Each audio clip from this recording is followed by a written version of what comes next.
The year was 1884. In a grand room in Berlin, powerful men sat around a table.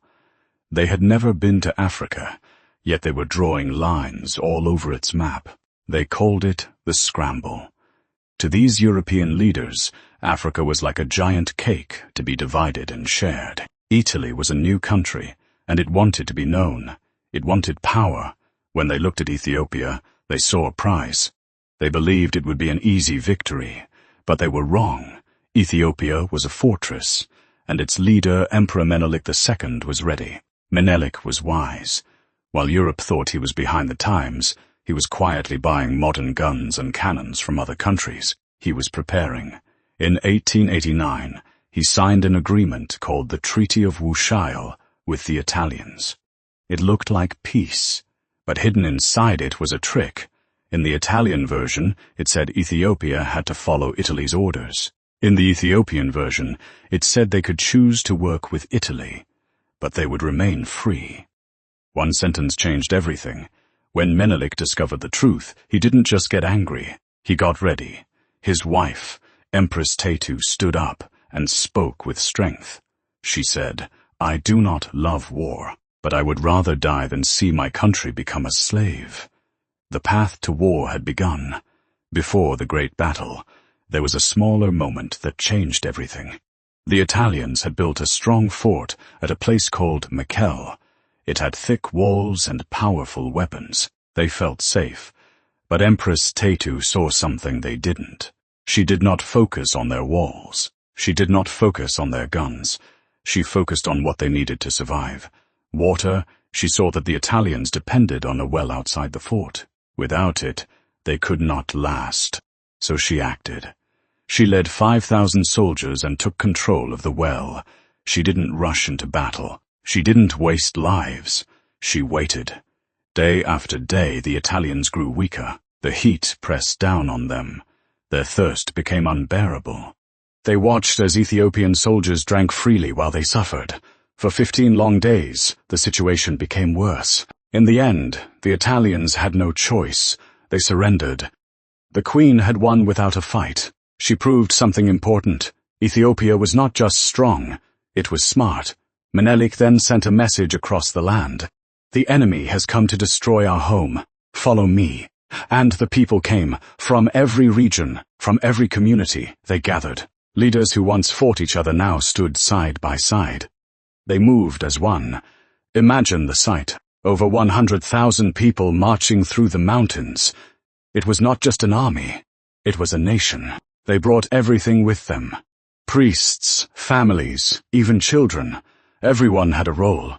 On the other side, the Italian leader, General Baratieri, was under pressure. His leaders back in Italy were calling him weak. They demanded action. They told him to attack the easy enemy.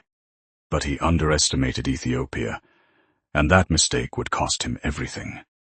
He ordered his army to march into the Rocky Mountains of Adwa at night.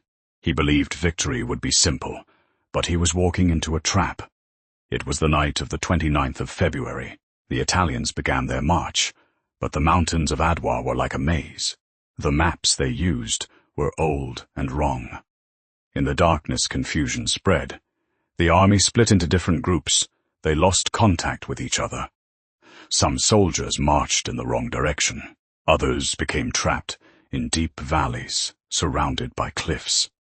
By morning, they were no longer one army. They were lost. When the sun rose, General Albertone looked ahead. He expected to see fear. He expected the Ethiopians to run. Instead, he saw something else.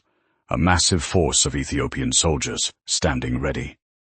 They had stayed awake through the night, praying and preparing. They were focused. They were ready.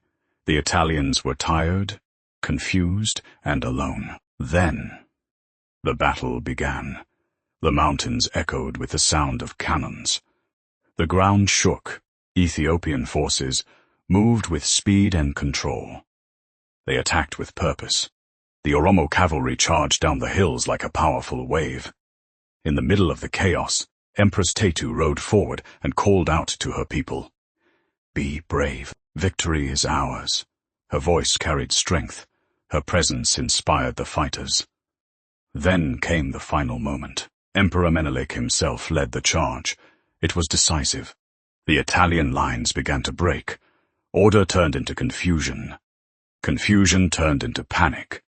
And panic turned into retreat. They ran. By the time the sun set, it was over. 7,000 Italian soldiers were dead. 3,000 were captured. It was one of the greatest defeats a European army had ever faced in Africa. The idea of invincibility was shattered. The world was shocked. In Italy, the defeat caused anger and political crisis. In Ethiopia, it secured freedom. But this victory meant more than that. It became a symbol of resistance, a symbol of unity, a symbol of hope. Across Africa and beyond, people heard the story. They saw that it was possible to stand against powerful empires. They saw that unity could overcome strength.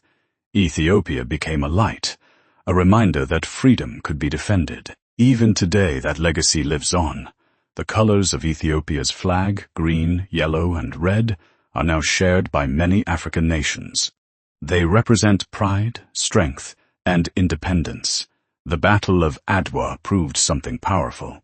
History is not only written by those with the most weapons, it is shaped by those with courage. The mountains of Adwa still stand today, silent, strong, watching over the place where history changed.